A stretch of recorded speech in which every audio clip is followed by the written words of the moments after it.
I wait for him to come to the staircase. I put him in a fiend.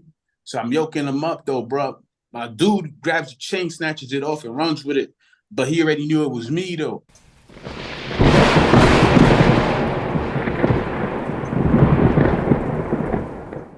It's Meen. How you doing tonight, Woo, bro? woo.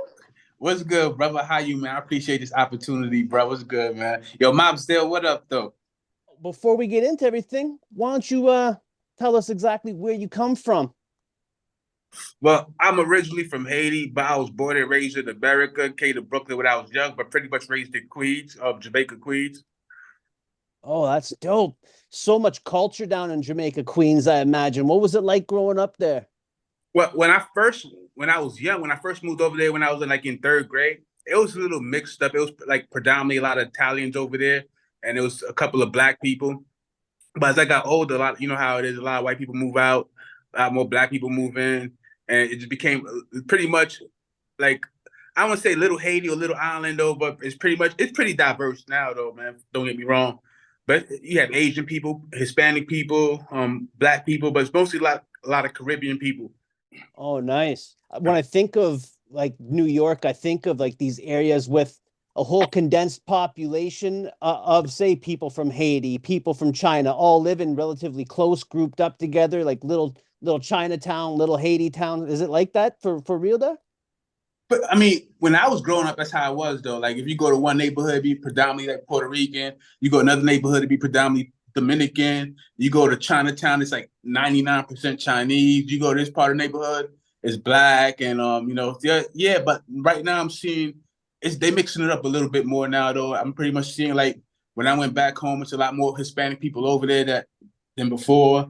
I'm seeing Asian people walk around. I'm seeing a lot of Indian families walk around. So I'm seeing, I guess I won't say a melting pot, but I'm seeing more melting pot than before, though. Yeah, getting more diverse. You said that Yeah. you went there in grade three. Where were you before that? Were you in Haiti?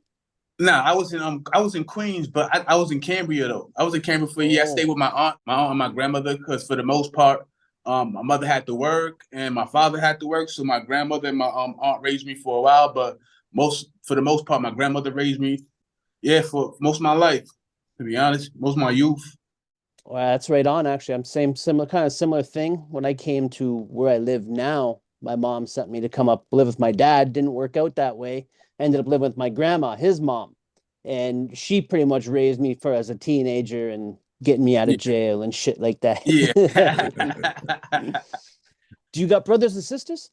Yeah, I had one. It's crazy how to think about it. I got one sister, two brothers. I had another brother, but he passed away due to illness, and I had a sister who passed away due to illness. So I Oh, had two damn. sisters and had three brothers. But yeah, that's life though, man. Well, sorry to hear it, man. That must be rough. Losing anybody is rough. Like, not to mention your brother or sister. That's like part of you going. Yeah, I mean, my biggest regret with the brother is that I never really got to know him because it was on my father's side. So we met a couple of times, but you know how it is. You know, you think that you got all the time in the world. The next thing Yep. you know, you hear brother passed away. My sister was a lot more harder because I was young when I was like 12, 13 when it happened. And she was sick for like most of her life. So I used to see her in the hospital. Like I remember when we had a like her birthday party in the hospital. I think it's her first birthday party, yeah, and she had tubes and everything, and it was just rough though, man. So yeah, it's hard though. It was definitely hard, but I mean, yeah, she was suffering though, man. It was a struggle. So yeah. Must have been hard on your mom and dad Oh to yeah, have to watch them go through that. That's every definitely parent's my nightmare. mom's.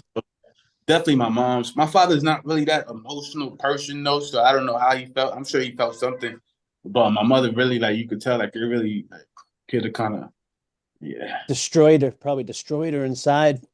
Yeah, yeah, I can imagine. I mean, I've never had any kids, but I can imagine losing a kid though.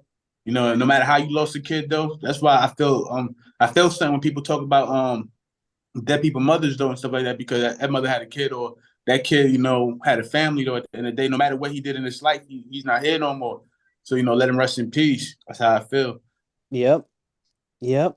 And what was your relationship with your mom and dad growing up? Were you guys tight? If because you were living at grandma's, were you in like over there all the time with your mom and dad, or were they even together?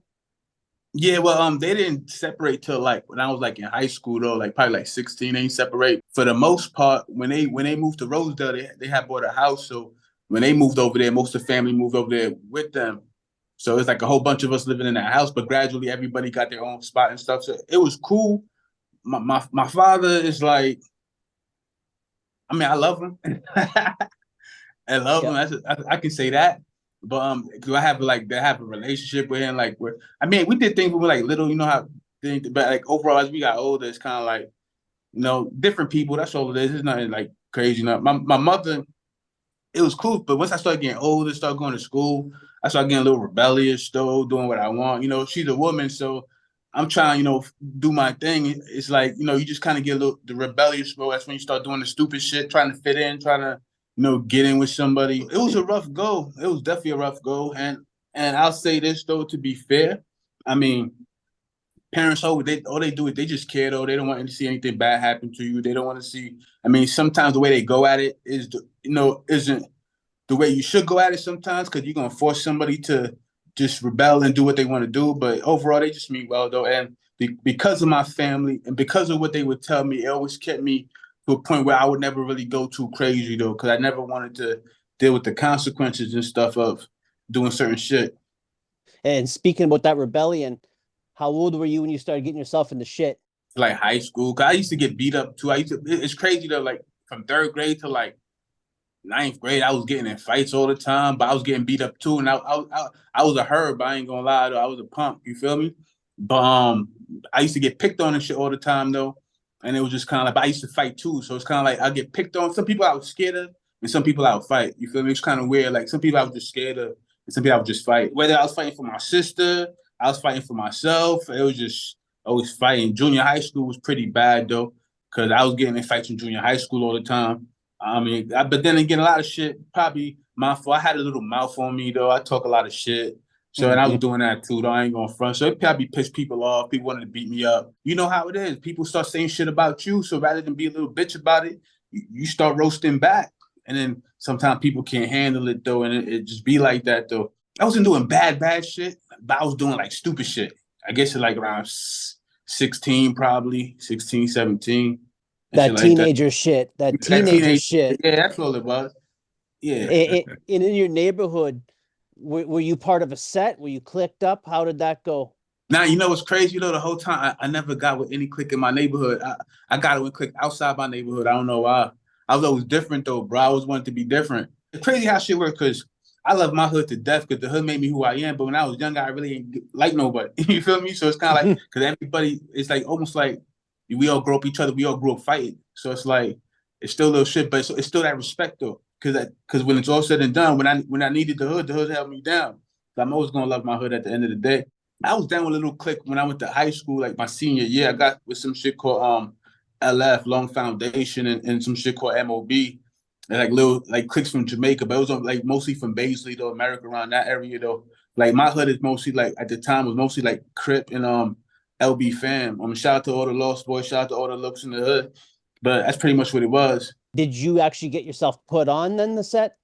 I just went to fit into something, and I knew dude from classes and shit. He was cool, and I just came to say I want to be down. You feel me? He was like, "You sure?" I was like, "Yeah," and he was like, "Yeah, I just shoot up." But he made me fight some big nigga though. I ain't gonna front. I was scared, but I fought though. You feel me? I fought. Then yeah, so I got part of that clip.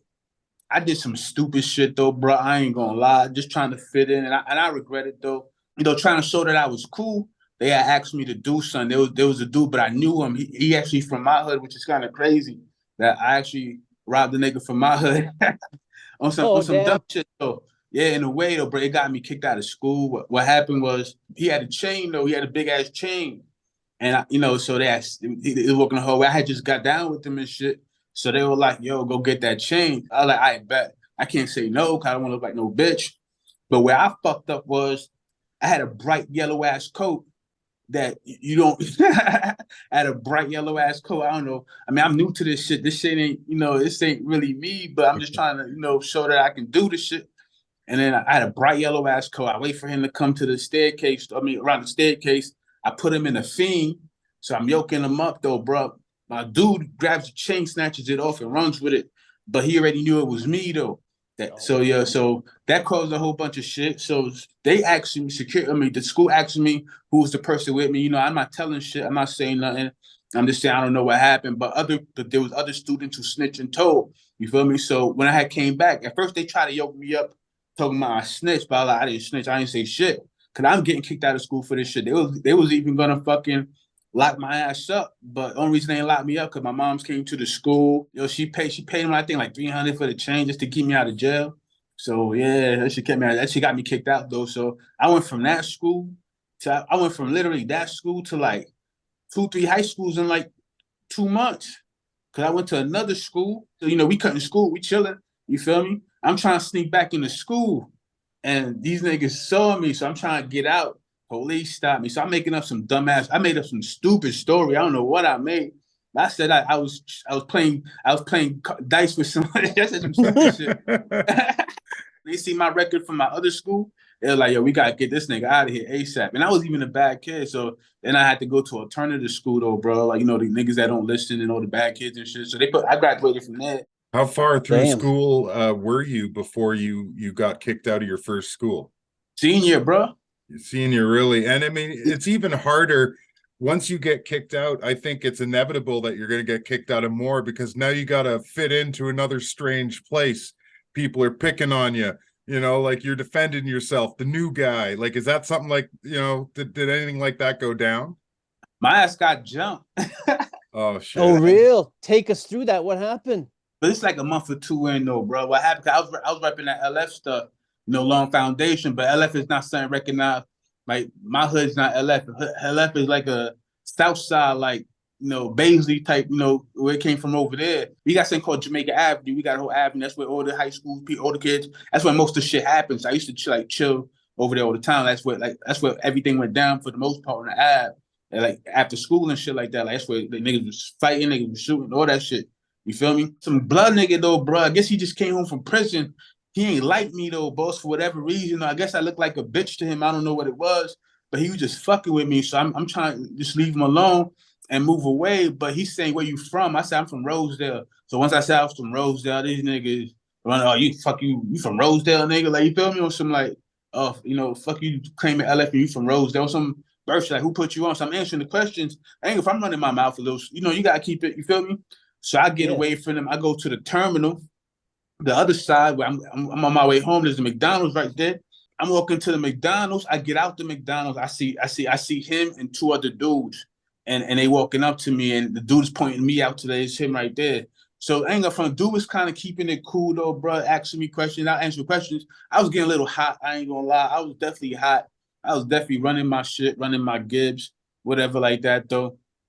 So he was trying to grab the flag off my head, so I smacked his hand away, and I smacked it. You feel me? And I somehow ended up on the corner on the side of the McDonald's though, bro. I don't know how. One of the dudes asked me. He said, "Yo, let's go around the corner." I said, "Nah, I ain't moving. I ain't going. I already know what it is. I'm not gonna move. If I gonna, y'all might as well just fuck me up right here. You feel me?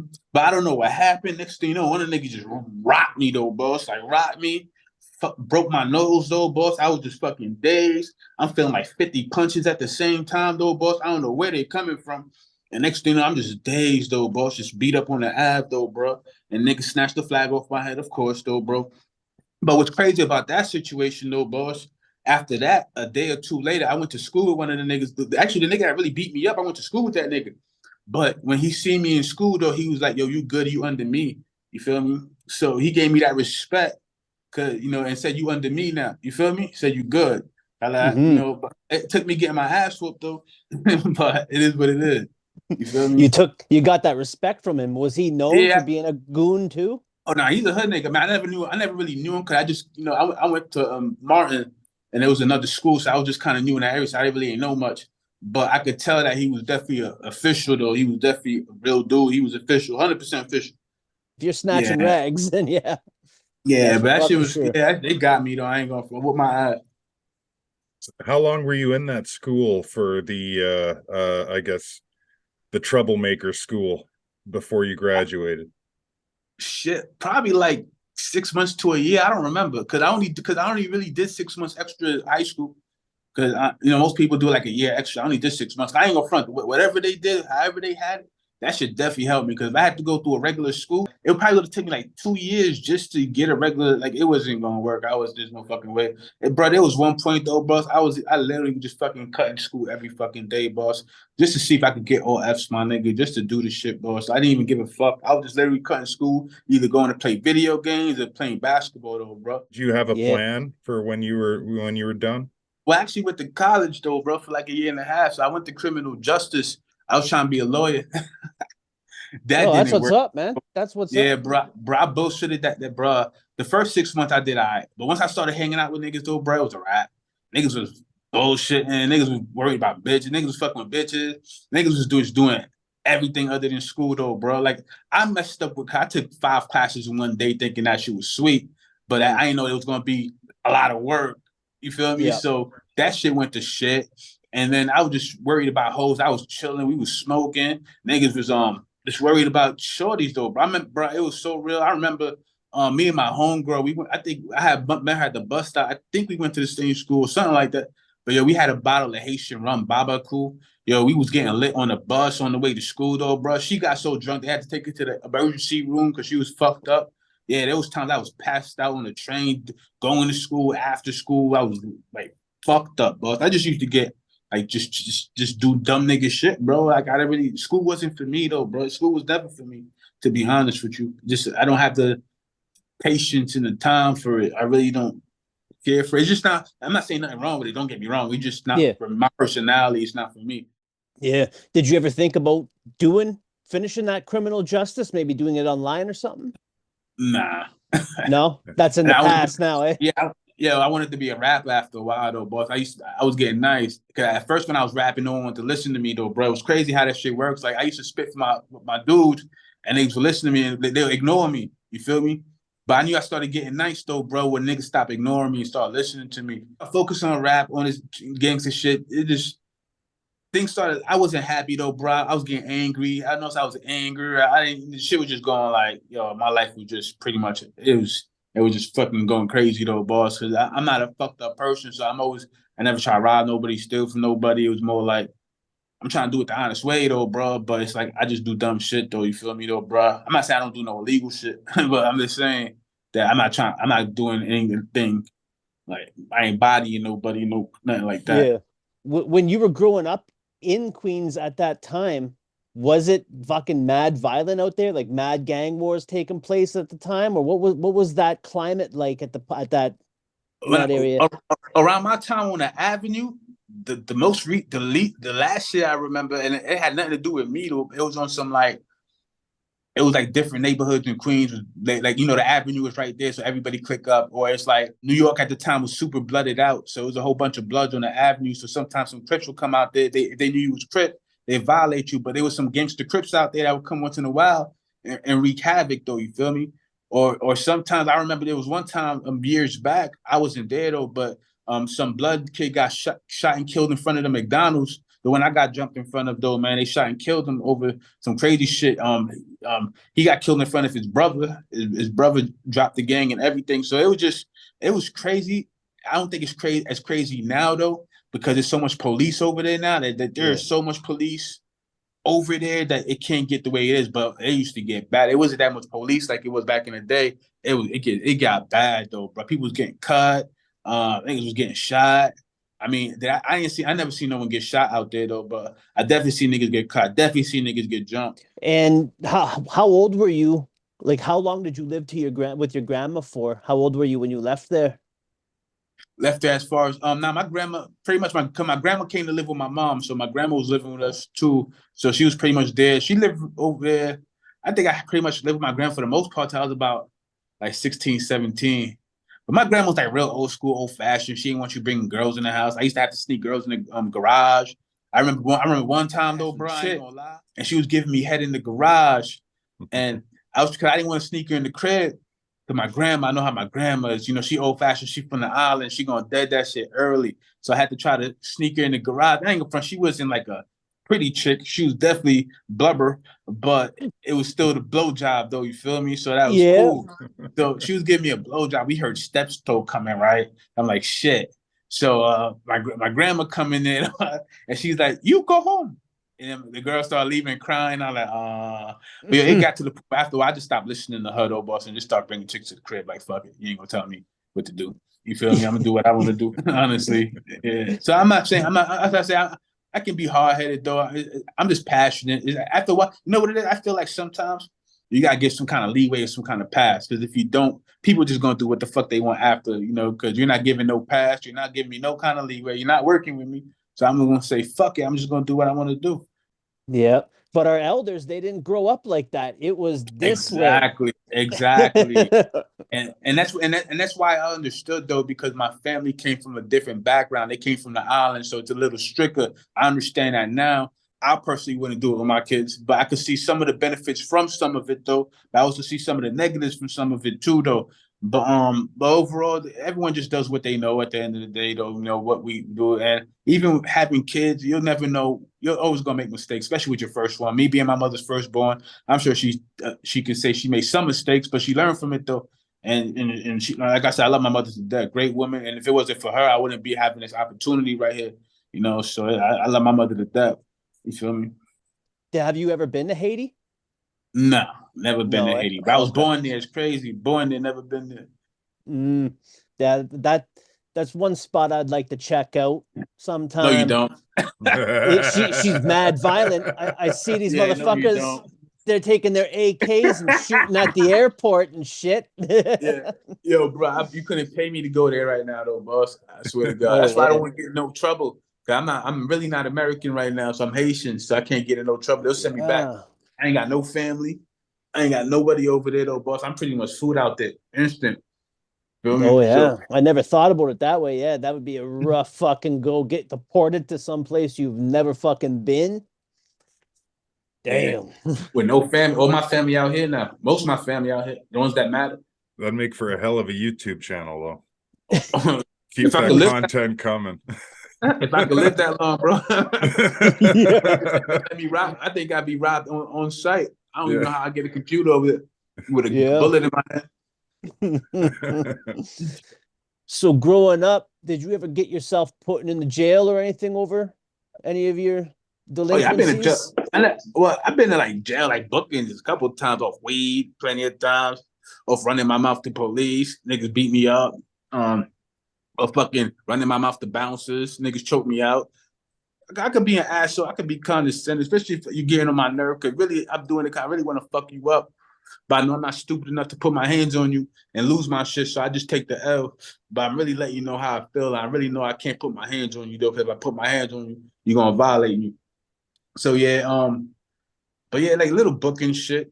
That's about it. The most trouble I almost got in was protecting my property. I actually, it's a little later on, but what happened was to say it real quick. Somebody was breaking in my apartment. You know, I lived in a bad neighborhood at the time. I don't know why I moved over there, thinking with my dick, thinking shit was sweet. And I realized you don't want anything over here anyway. And crackhead kept breaking in my apartment. One time, tried to break in while I was awake. I had a dumbbell. I opened the door. I gave chase, beat him up. Police tried to charge me with aggravated assault, saying, "How do I know they were trying to break in?" So that caused me a whole bunch of problems. I only did about 1 or 2 days though. Thank God my sister looked out, was able to pay my bill from New York to Georgia though, boss. So if it wasn't for her, I would have lost everything. Probably would have known. That's why I think I owe my sister a lot too. But she definitely looked out because she got that bail money, got me out. I was able to get a lawyer. My father. That's why I say no matter what, I can't say shit about my father though. Because when I needed that lawyer money though, that nigga looked out. So I'll never have anything bad to say about that man. I mean, we may be two different people, but I know he loved me though, so that's the main thing. You finish high school, you try college. Where you living at this time? I live with my mom's. In Queens still? Yeah. Okay, okay. And when did you actually get out on your own? When did you make that step?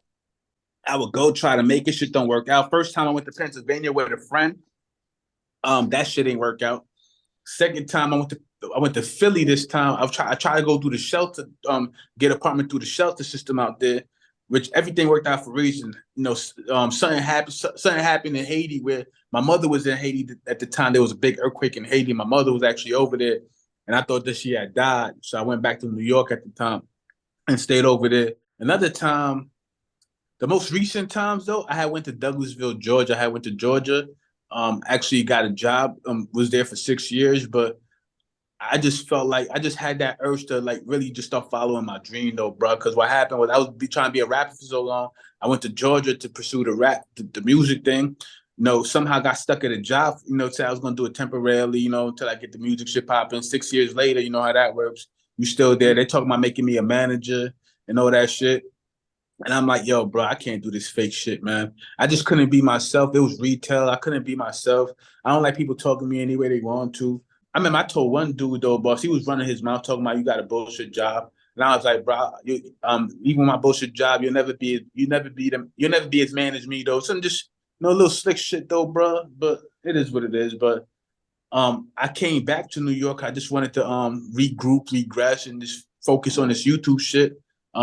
Worked at the gym, started getting signs like, yo, follow your path. But it just took a whole bunch of growing up. And like I said, I'm skipping a whole bunch of shit in the journey though. I'm saying though, bro, but it got me to the point where it was like, let me follow my path. So somehow I got lucky, hit on Dogecoin a little bit though, man. Was able to put some money away. Got better with my money. Learn about investing, started investing more. So, investing, you save money with investing. So even if you're down, you still have money and shit like that. So I took a chance on myself, came out here, and that's where we are today, though, bro. See, what we can make happen. It's dope, man. So you went down to Georgia to pursue the rap career. What was the draw? Why Georgia? That's where the music was popping at. Down south is where everybody the main thing where the music mainly is though. And I thought that I had the talent, but I was kind of outside Atlanta. There was no public transportation. I never had a car. And then when I did decide to get a car, I realized if I get this car now, I'm gonna be stuck at this job. So I don't want to get a car and get stuck at this job and be forced to work at this job. My mind just wasn't in it no more. I was just like, yo, actually, I really seen, to be honest, I seen this Steve Harvey shit where Steve Harvey was talking about jump off a cliff. And it made me cry though, cause I was like, this is what I gotta do. It's the sign. And then my sister gave me some signs too, said some shit to me that really woke me up. And it was just like, yo, you gotta follow your path though, bro. It's been rough, but I just feel like I got a mission to do. Like I gotta get it. Cause I know once I get it though, bro, it's over. And I know what to do with it. So before, if I had got it before, I wouldn't know what to do with it. Now I know what to do with it. What made you want to go like the way that you're going right now on your YouTube page? Like when you're like, okay, I want to get into YouTube. How did you decide doing reaction videos? Honestly though, bro, I don't really I'm just trying to do whatever could get me on though, boss. I ain't gonna lie. I was always doing like media, like blogging. That's what I really mainly do.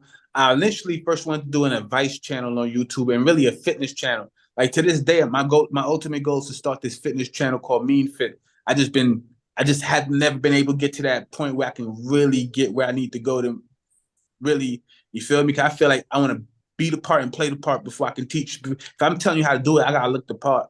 So I haven't really been able to get there. So it was more like I seen the Hodge twins. Actually, I'm gonna tell you exactly what happened. All right, I'm gonna tell this story. Let's hear it. When I came out there to rap, I came to Georgia to rap. Right, I seen Cardi B. Cardi B was love and hip hop star, a social media star, but I seen her music blew up. And I was like, oh, she blew up because she had that fame that off the love and hip hop, so people wouldn't listen to her, and she actually had talent. So I was like, oh, I get it. She sold her personality, and in turn, her personality allowed people to give her a chance on the music. So I said, oh, she built a brand. That's when I started thinking about branding and brands, and not pushing it like that. I know that if I get people to like me, they might listen to the music. So initially to promote the music. But then I started seeing like different people like the Hodge twins and like different personalities. I started trying to do things like they do, but I really didn't start getting noticed till I tried to do an advice channel. And I used to watch like the whole prison genre, the whole prison niche. Just watch mad different prison channels. And 1090 Jake was one of the ones I used to watch all the time. I was a big fan of his. Still a fan of his though, to a certain point. But I was a big fan. So I was watching him all the time. And then it was like I made a reaction to one of his videos.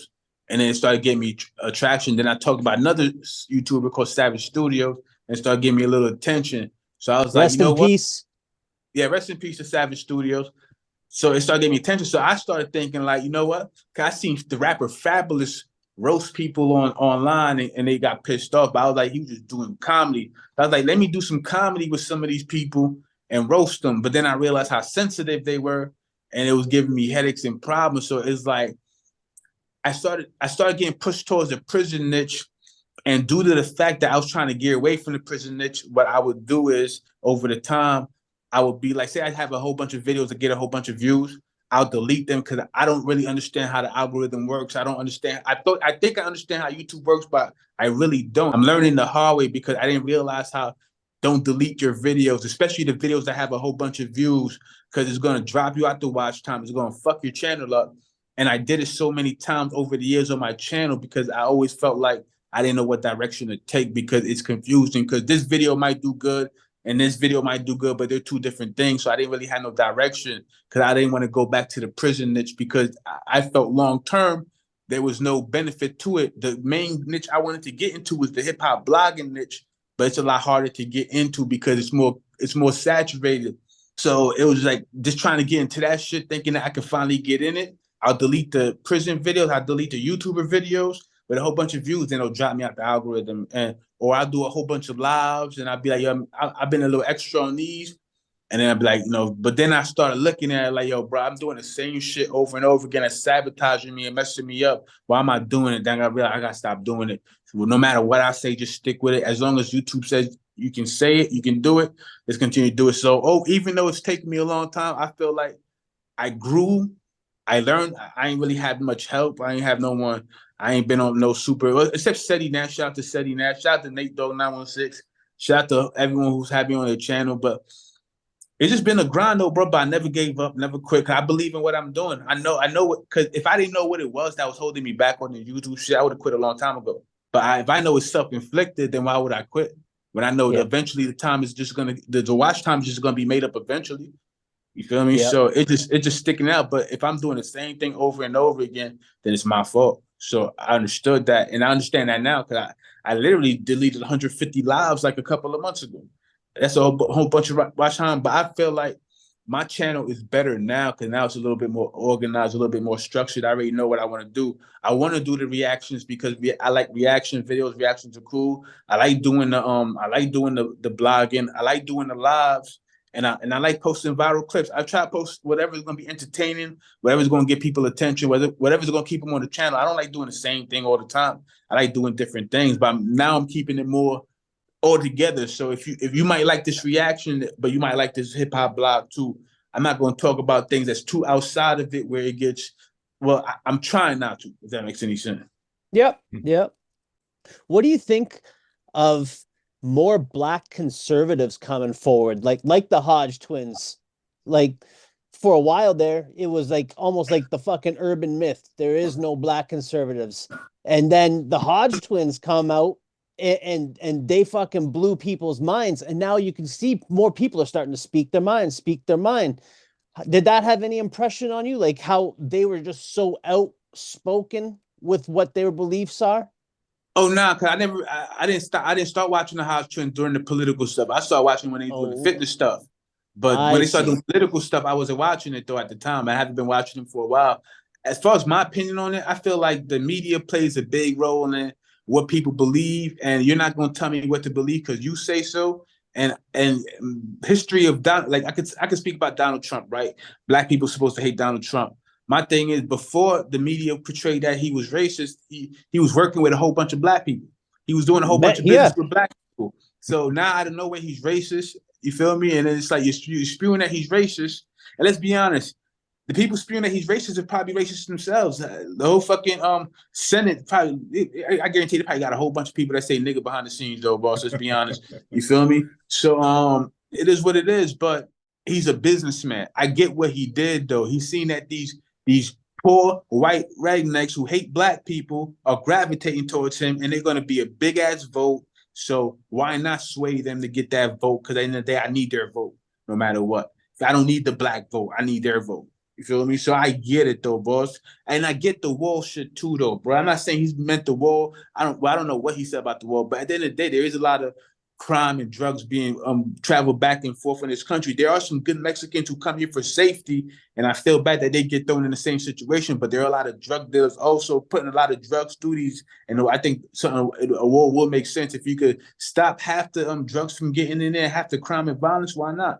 So, but you know, the media views are racist, racism this, racism that, everything racist. The racist note seems to be like what somebody automatically will say these days now.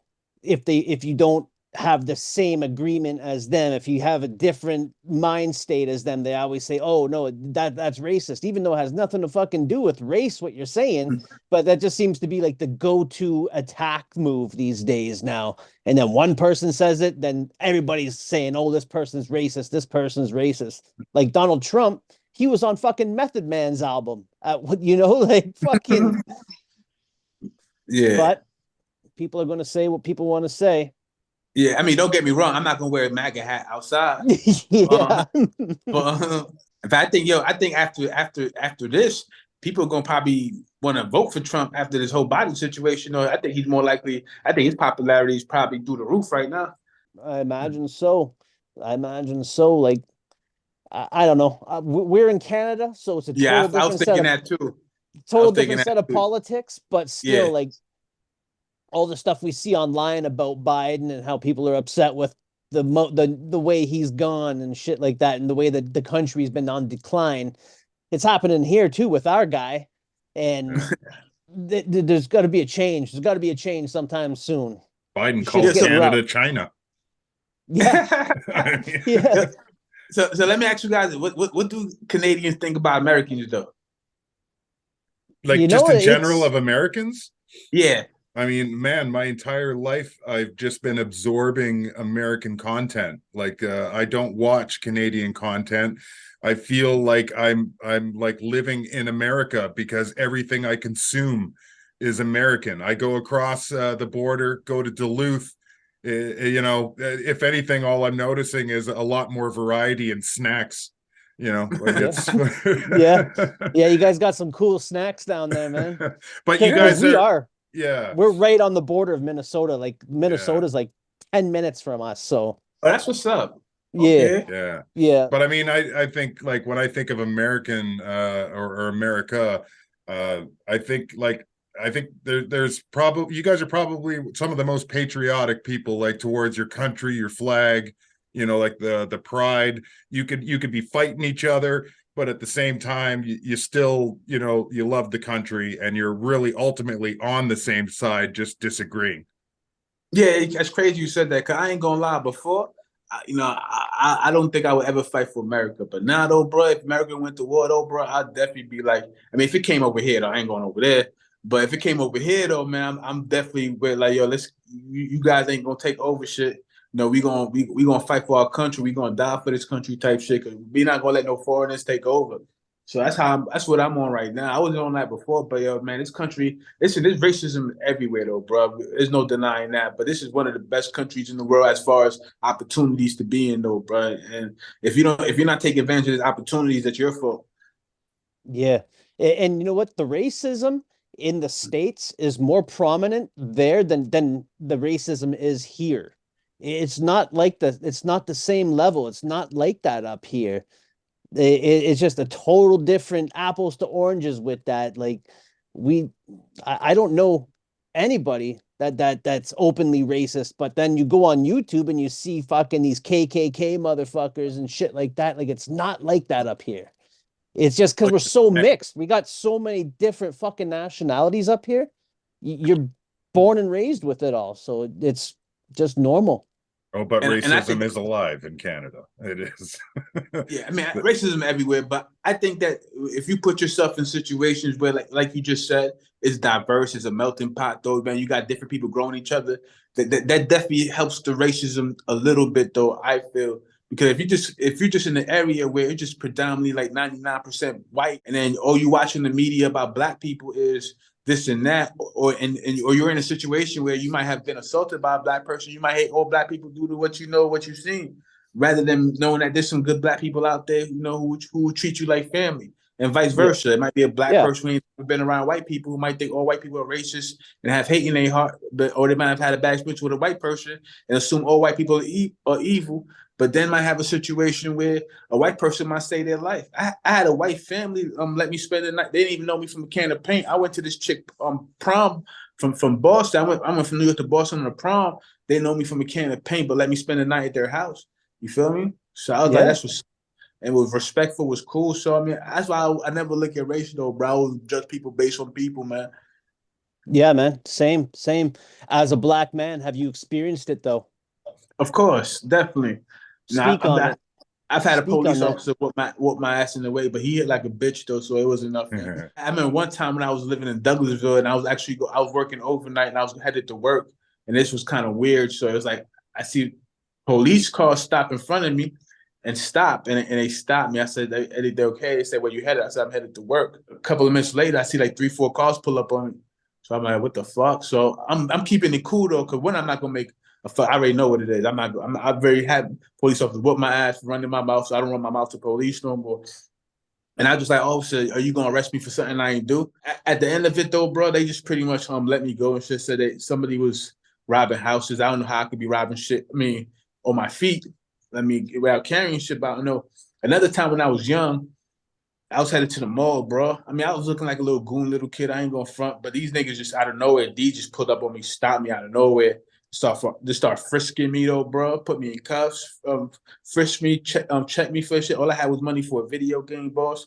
But they let me go. But I was scared though. They just literally just ran up on me out of nowhere. But as far as like racism, I've experienced racism from an Asian lady I used to work, and she would just say some little slick things out her mouth.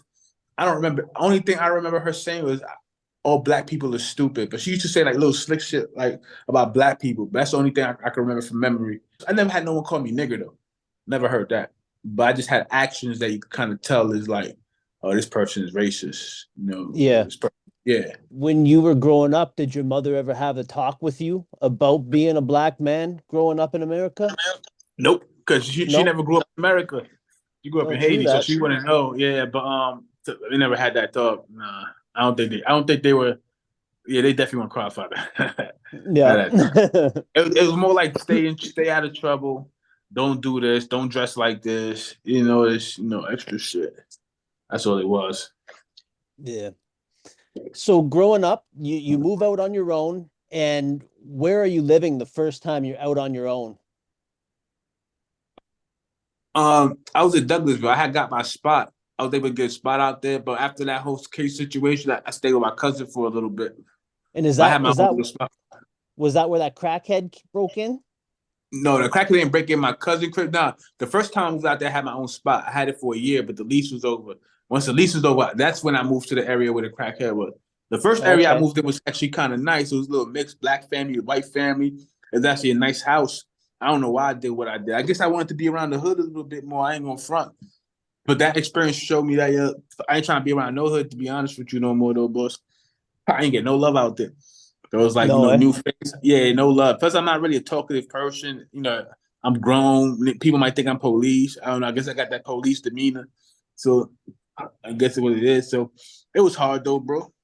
Tell me about this crackhead. Why is he fucking with you? I don't know. I guess it's because I'm an opportunity. I'm a new person in that house. Back door broken. Seen the opportunity and went for it. That's all it is. And just got greedy. That's all it was. Got greedy. Tried too much. Got me twice. Third time the charm. You ended up catching him, right? Yeah, but I ain't gonna say fuck him. I beat him up enough where they learn something though, and shit like not that. To come back. Not to come back. Yeah, but it got me in trouble though, and it humbled me. It made me realize, I'm better off playing pussy because that's gonna get me out of trouble. That's gonna be less trouble because pride will get you in a lot of trouble. I could have lost everything. I could have lost my freedom. I could have lost my family. So it taught me a lot. It humbled me 100%. Where I'm not looking for pride. If anything, I'm real timid. I'm scared now of everything. I don't want to get in no problems. I'm scared of everything now. I don't want to do anything. I don't want to be around any situation. If people start screaming around me, I get nervous. I get anxiety because I don't want to go to jail. I don't want to deal with no police. I try to avoid police. I don't want to deal with anything that's going to get me in trouble. Like a little bit of PTSD, I guess, eh? I guess so, though. Yeah, knowing you got so much on the line. Yeah, and exactly. And that's what I know. I got a lot on the line if I just stick this through and keep it up and don't get in no trouble. And it's like I do have PTSD because even when I leave the apartment, sometimes though, bro, it's hard for me. I'm always thinking about my apartment getting robbed. There's times I would leave the apartment though, bro, and walk right back just to make sure I locked everything. Like I'm always double, triple checking to make sure I lock everything now. It's even to a time like I might even come home early because I'm scared I left everything open. So it gave me a little paranoia though. It definitely gave me a little paranoia Hey, because it's better to break. be safe though. Better to be Yeah, safe. definitely. I guess that's what it is. I'm just more safe now. Your YouTube channel's doing awesome. What are you at? You're almost at 10K now, right? Yeah, I mean that's not shit. As long as I've been doing it, that ain't shit, bro. I should be at a 50K, but it's better than nothing, though, bro. It's better than nothing. Yeah. Yeah, man. But I feel that. Listen, I appreciate where I'm at. I'm not saying that I'm ungrateful. I'm definitely grateful where I'm at, and I know that. I just know that I need this to go so I could do what I really want to do. You feel me? Because Yeah. I'm going to invest in myself. And that's the That's difference important. between me and a lot of people. They're not investing in themselves. You That's feel me? They're right. investing in fashion. They're investing in to look good, but they're not investing in their brand. They're not investing in other shit that can make them more money. They're just investing in shit to look good for the camera. The difference is I'm trying to invest in shit that's gonna make me more money. You feel me? That's, I can leave that, I can hold on to, and I know that it just takes money to make money. So I already know once I start making money, I'm investing in stocks, I'm investing in crypto, and I'm invested in my channel. I see the difference is some people think small. I'm thinking get a building for myself, do my own podcast, get something. I'm thinking bigger. These people are thinking small, thinking a couple of dollars. I'm thinking, yo, do what No Jumper did. Why can't I be a No Jumper? Why do I have to why can't I do what they're doing? You feel me? I don't have to do it as big, but it took Yep. them 7, 8, 9 years to do it this big though, boss. So if I could do half of that and then build it gradually, who knows? The sky's the limit. This is a marathon to me, not a sprint. And I always tell people this is a marathon, not a sprint. I'm not here for a short time. I'm here for a long ride, though. You feel me? So that's why I keep doing it because I'm here for the. I know the benefits on once I start going, though, bro. What I can do. Yeah, man. Yeah, and like that the whole no jumper idea, like having that conglomerate of different people's tastes, doing different types of podcasts and stuff, but all under one umbrella. That's something that we've talked about with New Age Plug and those guys, and being a part of something like that, like under one common umbrella, but being branched out doing our own things. I think that would be a dope thing for you to get involved with too, like, or start your own and do that. Yeah, I think for me personally, I want to start my own because I can build it and hire who I want to hire and build my own team. And I can say I created this, I built it up and I hired the right team. It's gonna show me, what kind of person I am. Because at the end of the day, when you're dealing with people who are doing the same thing, it's gonna be different ideas. People are gonna agree, disagree. It could be if you don't really know each other, or someone doesn't humble themselves, because someone's gonna have to humble themselves in a situation at the end of the day. But if you are in control of the situation, then you can decide how chaotic you allow it to be and how much you're willing to put your foot down to dead that whole shit. Because if you're not willing to get rid of niggas or make an example out of somebody, you're gonna have chaos. Different is I'm willing to get rid of people and fire your ass. So Yeah. 100%, I want to see what kind of company, because I'm more so about I want to do sketch comedy. I have a whole bunch of skits and ideas I want to do. I just need the right team for it. I also want to do a podcast, but the main thing is see if I can do a couple sketch comedy, see what I can do with it, and see how far it goes. And a lot of the topics I cover or I do the comedy of is stuff that the racism stuff. I'll do stuff on I'll touch certain things that people ain't gonna touch. I Like believe I can Chappelle, put. Yeah, like Chappelle exactly, style. Yeah. exactly, and that's what I want to do because no one's doing it, and Yeah. I Yeah. believe I But can people do. are too scared to right now. They're too fucking Yeah, scared to. and that's what I'm saying. But but see, that's the thing. If you're smart enough, you can do it because you Yeah. don't need everyone to like you. You just need your fan base. That's why I'm an asshole sometimes, though. And I'm an asshole just in general. Sometimes I'm really a decent person, but you don't want to be labeled perfect or being stuck in a bubble. You don't want to be stuck in that goody goody bubble, though. I don't want to be stuck in that goody goody bubble. I want to do what the fuck I want and be myself. So I'm a be an asshole sometimes to show you guys that I'm really a human. I'm not trying to be perfect. I don't want to be perfect. Don't put me on a pedestal and shit like that. Because I'm gonna do what I want to do at the end of the day, as long as I'm not hurting nobody or insulting and making people offended. But with the racial stuff, I give you an example, right? Me personally, I can't do a stereotypical Asian joke, but an Asian person could do a stereotypical Asian joke. So what do? You get an Asian person who's pretty open, pretty funny, does have a certain kind of comedic style. You get them to do the Asian stuff. You get a Hispanic person to do the Hispanic stuff. You get a black person to do the black stuff, and you get a white person to do the white stuff. That's stereotypical. The funny stereotypical shit. You just can't be a black person unless you're smart enough to do it. And sometimes Chappelle was smart enough to do it, and even He's he a caught genius. heat. Yeah, Yeah, and even he caught heat. And even he caught heat. But Yeah. as long as you stay away from LGBTQ, religion, and politics, you're good. Yeah. And the the thing is, if people would have fucking listened to Dave Chappelle, they would have known that he's not hating on anybody. The guy's a fucking genius, and he's only speaking facts every fucking time. Yeah, you know what blew my mind is when he said that transgender person that took their life. Rest in peace to that person. My condolences. I don't know if you know that situation. Yep. But it was a person that did a show with them that was a big fan of the show and supported Chappelle and got harassed and ridiculed and abused by their own community and committed suicide because they got abused by their own community. You feel me? When Dave Chappelle did a tribute to this person who got abused by their own person, kept it real, and still got ridiculed though. But it goes to show you, you're going to have just angry people that no matter what. But I give Netflix this. They didn't cancel them. They didn't take it down. And he's still going to make money anyway. And the uproar, all it is free promo. It's just free promo. Yeah, that's for fucking That's the beauty of being a stand-up comedian. You always have that to fall back on. Like, they can't cancel you from getting your own venues and selling out, you know. Yeah, so it's... Because my fault to cut you. You know who else I think is good, too? I don't know if you heard of him. Andrew Schultz. Oh, he's awesome. Flagrant. Yeah, man. Yeah. And he does racial jokes too, but he's smart. And he does it smart. And that's why I'm saying if you're smart enough, you can get away with it because you don't need everybody to like you. You just need your fan base to like you. That's all it is. And you need YouTube to continue monetizing you. So you got to be able to walk a fine line with what you're putting out there, right? So you're right. And that's the trick too, though, because it's like once you start mentioning racial stuff, they can demonetize that shit real quick, though. Yeah, but you can do it in a way. You can still pull it off where you get your point across, you get the humor across, and it's not offensive. It just makes someone think maybe about something that they never thought of before, which is it's just kind of like raising awareness, really, if you think of it. You know? And that's and you just broke it down 100%. I guess that's the trick. The trick is the greats can do that. So I'm willing to see if I can do that. I'm not a great, no experience, but I'm willing to take that chance to see if I can do it. Absolutely. Just to do it, though. You feel me? I make fun of ugly people. I make fun of vegans. You feel me? I make fun of, everything. I had a comedy skit where I still have it, but I got to look it up, where I was doing a thing, 5 reasons why you should be vegan.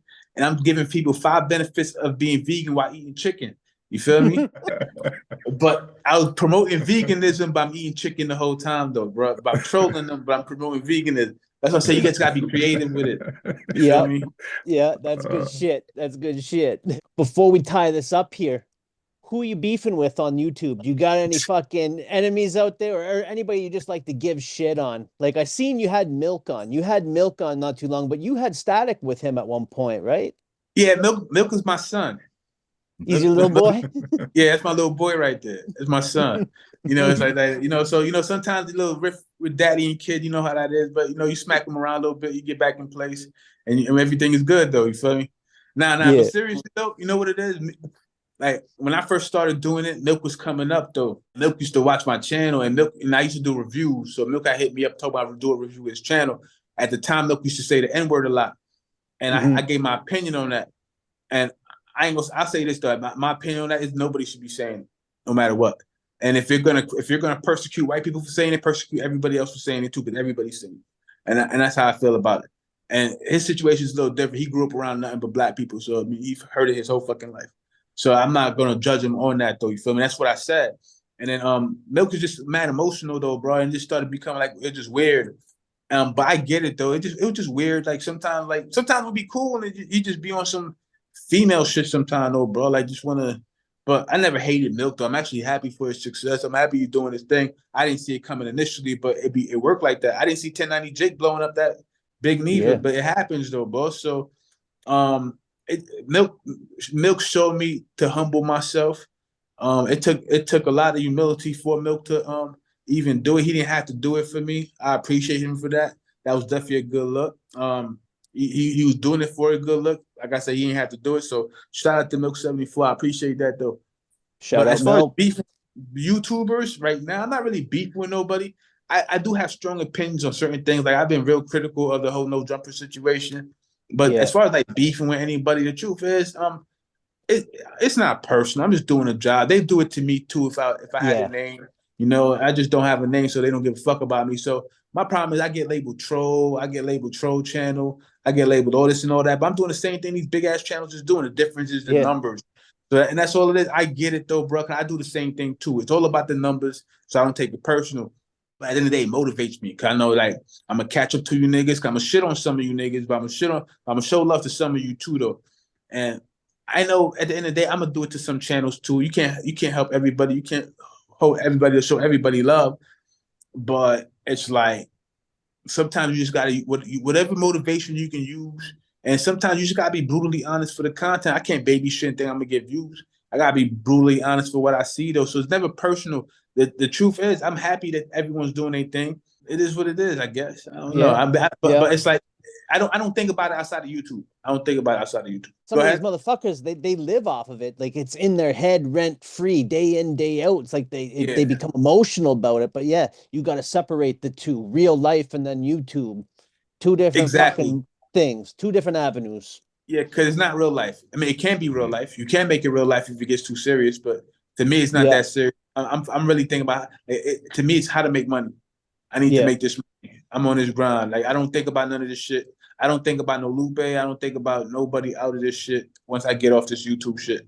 If anything, what I'm really thinking about, to be honest, is I need to start training and get in shape. That's what I really be thinking about. Like I need to motivate myself so I can get in fucking shape and get this fitness channel started. If I'm thinking about anything, to be honest, but thinking about these people I talk about, I'm invested in them, whether they're doing miles better than me. I really don't give a shit, boss. I just focus on me, and that's what I learned. Focus on myself.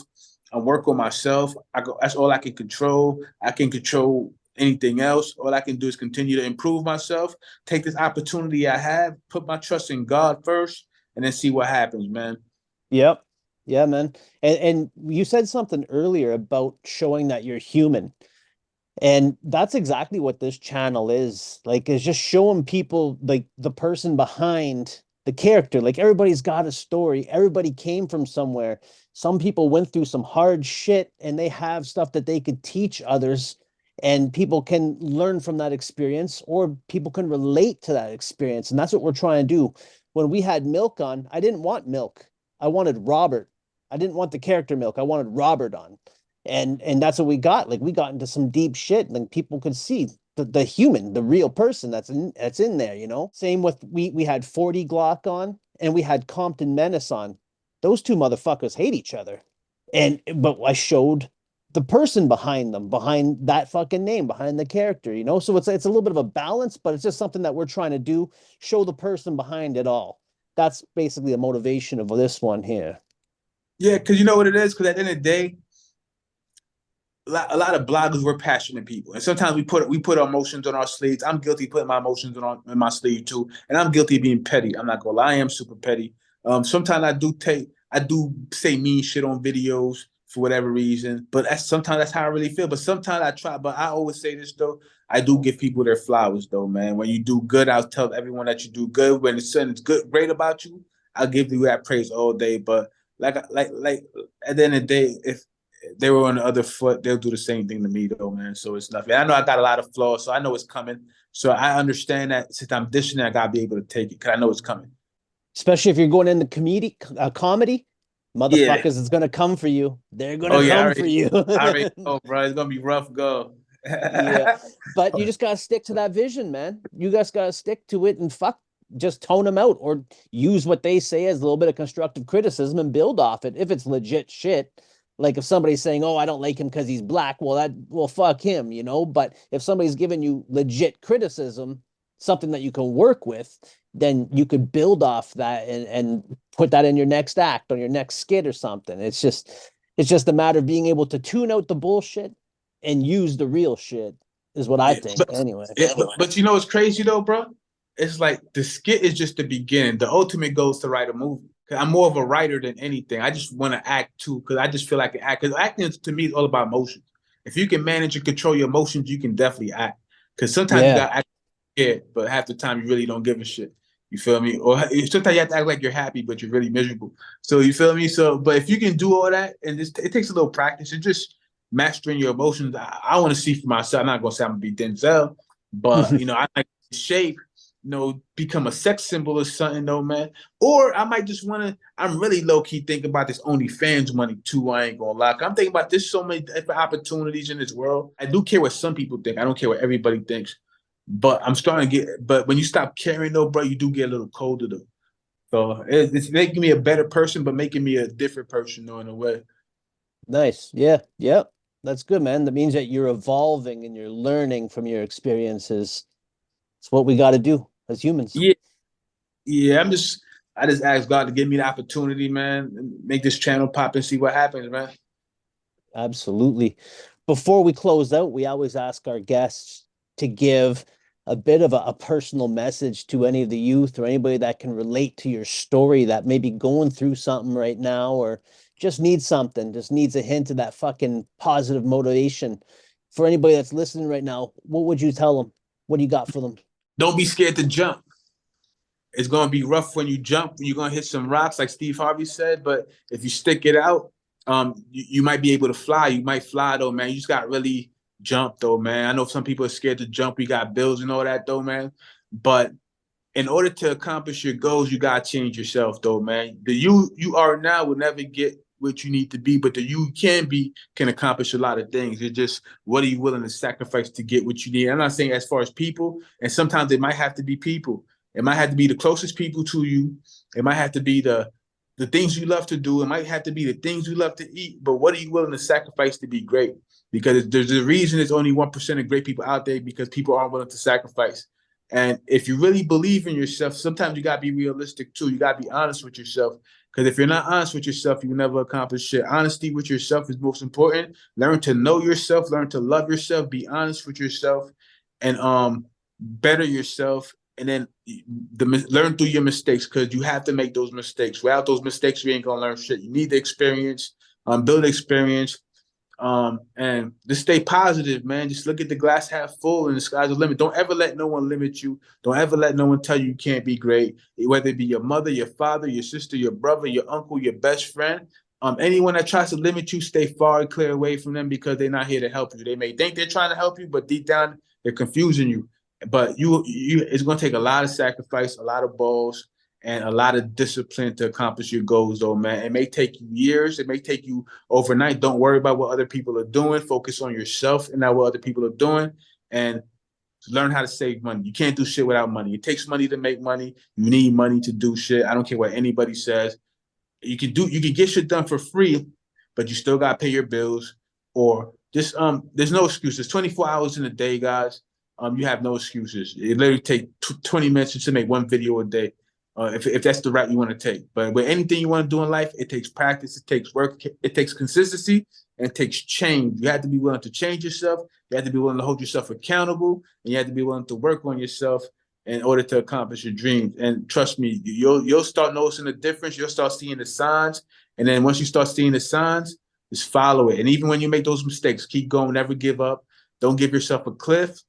I jump, bro. I'm pretty much depending on this YouTube shit to blow, but I believe it's going to happen, though, Brian. Since I've been doing it, I've been grinding harder. You got to grind. You got to want it more than anything. You got to see the bigger picture, though, bro. You got to be hungry with anything that you want in this life. If you're not hungry, if you just talk about it, you ain't going to do shit. You got to be about it. It's not about what you say, it's what you do. A lot of people want to talk a good one. It sounds good. I want to do this and do that. When shit get hard, they crumble. The most successful people that ever succeed in anything are the ones who stick through when shit is hard. Because once they get it, they know what to do with it, and all they do is grow from there, though, bro. People who get shit easy don't know what to do with it. People who struggle, who grind, are the ones you'll know, you'll tell, and you'll see what they do because they're special. So if you consider to be special, you have to do special shit, and that's it. Wrong. Fuck yeah, man. Yeah, fuck yeah. Anybody you want to give a shout out to? Yo, shout out to Mobsdale, Jamaica Queens. Shout out to the whole Meen team that subscribed me. It's a lot of y'all. I mean, Miata, Doug, you. Shout out to New Age Plug. Shout out to Pino. Shout out to No Jumper. Shout out to everyone. T-Rail, AD, ODM Slim. Shout out to Nate Dogg 916. Dubs, Jay Williams. Milk 74. My mother, my father. Shout out to the whole hood. My sister, brother. Shout out to everybody who supported me, even if you ain't support me. Just that's all it is, though, bro. And shout out to everybody I've ever talked about too. So fuck it, you feel me? Fuck yeah! Tell the people where they can find you at. Guys, subscribe to ItsMeen, ITSMEEN. Soon to be #1 podcast on YouTube, on Spotify. Maybe after the Broken Home podcast, I don't know. But yeah, we're definitely gonna do the damn thing, and I appreciate these dudes from showing love, though, man. Thanks for coming on, bro. Meen. Yeah, absolutely. Thanks for coming on, bro, and spending the night with us, man. That was dope. Nah, I appreciate you guys, though, bro. Appreciate it. Awesome. Thank you, everybody, for tuning in tonight to the Broken Home Podcast. You all have yourselves a great week, and we'll see you next time. Take care, everybody.